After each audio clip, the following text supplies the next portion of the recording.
भाभी, मुझे आपकी वह वाली जगह देखनी है। मैंने कहा, नहीं देवर जी, वह जगह तो आपके भैया का है। देवर बोला, भाभी, मैं तो बस एक बार दिखाने के लिए ही बोल रहा हूँ। मैं कौन सा आपको उस जगह को इस्तेमाल करना चाहता हूँ। मैंने कहा, ठीक है देवर जी, मैं आपको वह जगह दिखा तो दूंगी, लेकिन आपको वादा करना होगा कि आप इसके बारे में किसी को नहीं बताओगे। ठीक है, नहीं बताऊंगा भाभी। उसके बाद मैं अपने देवर को अपने कमरे में लेकर गई और मैंने अपने कमरे का दरवाज़ा बंद कर लिया। फिर मैंने अपने देवर को वह जगह दिखा दी। हेलो दोस्तों, मेरा नाम नीलम है और मेरी उम्र 28 साल है। मेरे पति फौज में नौकरी करते हैं और मेरे ससुर जी भी फौज में थे, इसलिए हमारे पास पैसों की कोई कमी नहीं थी। हमारे घर में हम 3 ही लोग रहते थे, मैं, मेरे पति और मेरा देवर। मेरे देवर का नाम अनिल है और वह अभी स्कूल में पढ़ता है।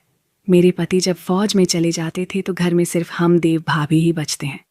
मेरी शादी को अभी 3 साल ही हुए थे और मैं हर वक्त अपने पति के पास रहना चाहती थी, लेकिन ऐसा हो नहीं पाता था, जिसकी वजह से मुझे हर वक्त अजीब सी फीलिंग का एहसास होता था। ऐसा लगता था जैसे किसी मछली को पानी से बाहर निकालकर छोड़ दिया गया हो।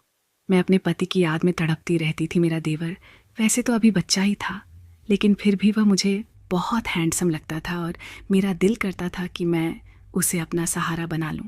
लेकिन फिर मैं उसकी उम्र को देखकर अपने आप को रोक लेती थी।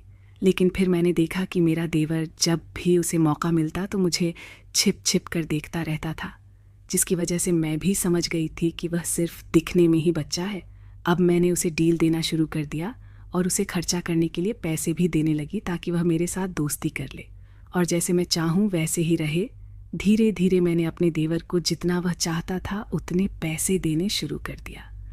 अब मेरा देवर मेरे पैसे देने की वजह से मुझसे बहुत खुश हो गया था और वह मेरी हर बात मानने लगा था।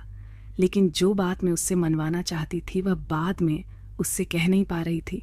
हालांकि मुझे यह भी पता था कि मेरा देवर भी वही चाहता है और उसे बस मेरे कहने भर की देर है। उसके बाद वह मुझे नाखुश नहीं करेगा। लेकिन पता नहीं क्यों, जब भी मैं उसे वह बात कहना चाहती थी तो मेरी ज़ुबान मेरा साथ ही नहीं देती थी। लेकिन वही मेरा देवर अब भी बच्चा था, इसीलिए वह घबराता था। मुझसे आगे से कुछ भी कहने से ऐसे ही कुछ महीने और बीत गए। इसी के साथ मेरे अंदर की फीलिंग भी बढ़ती जा रही थी। मैंने इशारों से तो अपने देवर को बहुत बार वह बात कहने की कोशिश की, लेकिन मेरा देवर मेरे इशारों को समझ ही नहीं पाता था। फिर एक दिन मैं अपने देवर से वह बात कहने की पूरी तैयारी कर चुकी थी और तैयार होकर घर के आंगन में बैठी अपने पैसे गिन रही थी। तभी मेरा देवर अचानक से वहाँ आ गया। मेरा देवर मेरे पास इतने सारे पैसे देकर चौंक गया। फिर मैं कुछ बोल पाती उससे पहले ही मेरे देवर ने अचानक से मुझसे कहा, भाभी, मुझे आपकी वह वाली जगह देखनी है जहाँ आप अपने पैसों को रखती हो।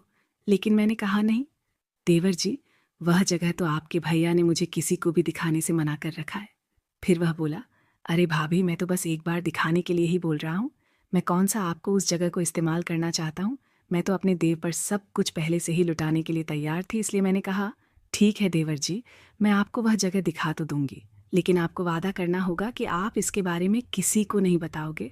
उसने कहा, नहीं बताऊंगा भाभी। उसके बाद मैं अपने देवर को अपने कमरे में लेकर गई और मैंने अपने कमरे का दरवाज़ा बंद कर दिया, क्योंकि मैं मेरे पैसे अपने कमरे में एक छोटी सी छिपी हुई अलमीरा में रखती थी और उसके अंदर बहुत सारे पैसे रखे हुए थे। फिर मैंने अपने देवर को वह जगह दिखाई तो मेरा देवर चौंक गया, क्योंकि वह जगह बहुत छिपाकर बनाई गई थी। हालांकि मेरे देवर ने उनमें से एक भी पैसा नहीं लिया। उसके बाद हम लोग अपने कमरे से बाहर आ गए और मैंने आज किसी तरह मेरे देवर को अपने दिल की बात कह दी, जिसे सुनकर मेरा देवर खुश हो गया और मान भी गया। तो धन्यवाद दोस्तों।